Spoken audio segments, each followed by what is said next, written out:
ஏழையாக இருந்தாலும் சரி, பணக்காரனாக இருந்தாலும் சரி, ஒவ்வொரு மனிதனுக்கும் நாமும் குபேரன் போல் வசதி வாய்ப்போடு வாழ வேண்டும் என்பது எல்லோருடைய ஆசையாக இருக்கும். அதில் தவறு ஒன்றும் கிடையாது. எல்லா கஷ்டத்தையும் சமாளிக்க பணம் ஒன்றே இன்று பிரதானமாக இருக்கின்றது. அதற்காக பணமே வாழ்க்கை என்பதும் அல்ல. நாளைய தினம் புரட்டாசி மாதம் பிறக்கின்றது.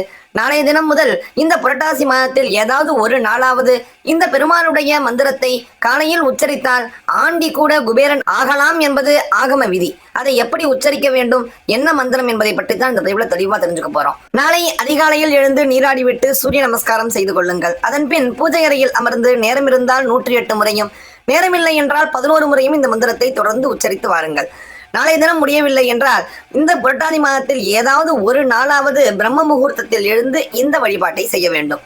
உங்களுக்கு நிறைய துன்பங்கள் வாழ்க்கையில் இருந்து வரலாம். ஒவ்வொருவருக்கும் ஒவ்வொரு மாதிரியான கஷ்டங்கள் இறைவன் கொடுத்து கொண்டிருப்பார். அவை எல்லாம் அகல இந்த மந்திரம் ஒன்றே போதும் என்று சொல்லலாம். அந்த அளவிற்கு மிகவும் வலிமை வாய்ந்த சக்தியுள்ள மந்திரமாக இருக்கின்றது இந்த பெருமாளுடைய காயத்ரி மந்திரம். நீங்கள் எவ்வளவு அவசரமாக வேலைக்கு கிளம்புபவர்களாக இருந்தாலும் சரி, ஒரு 5 நிமிடம் இந்த மந்திரத்தை பூஜை அறையில் பெருமாள் படம் முன்பு அமர்ந்து உச்சரித்து விட்டு செல்லுங்கள். இதனால் உங்களுடைய மனமும் அமைதி பெறுவதை நீங்களே உணர்வீர்கள்.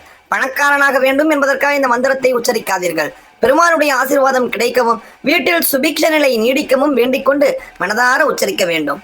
ஓம் நிரஞ்சனாய வித்மகே நிராபாசாய தீமகி தன்னோ ஸ்ரீனிவாச பிரச்சோதயாத். ஓம் நிரஞ்சனாய வித்மகே நிராபாசாய தீமகி தன்னோ ஸ்ரீனிவாச பிரச்சோதயாத். நம்முடைய ஜாதகப்படி கிரக அமைப்புகள் சரியில்லை என்றாலும், தொடர்ந்து கஷ்டநிலை இருந்தாலும், தொழில் மற்றும் வியாபாரம் போன்ற வருமானம் ஈட்டக்கூடிய வகையில் இருக்கின்ற பிரச்சனைகள் அகலவும், உத்தியோகத்தில் நீங்கள் எதிர்பார்த்த பதவி உயர்வுகள் கிடைக்கவும் இந்த மந்திரத்தை புரட்டாசி மாதத்தில் உச்சரிக்கலாம்.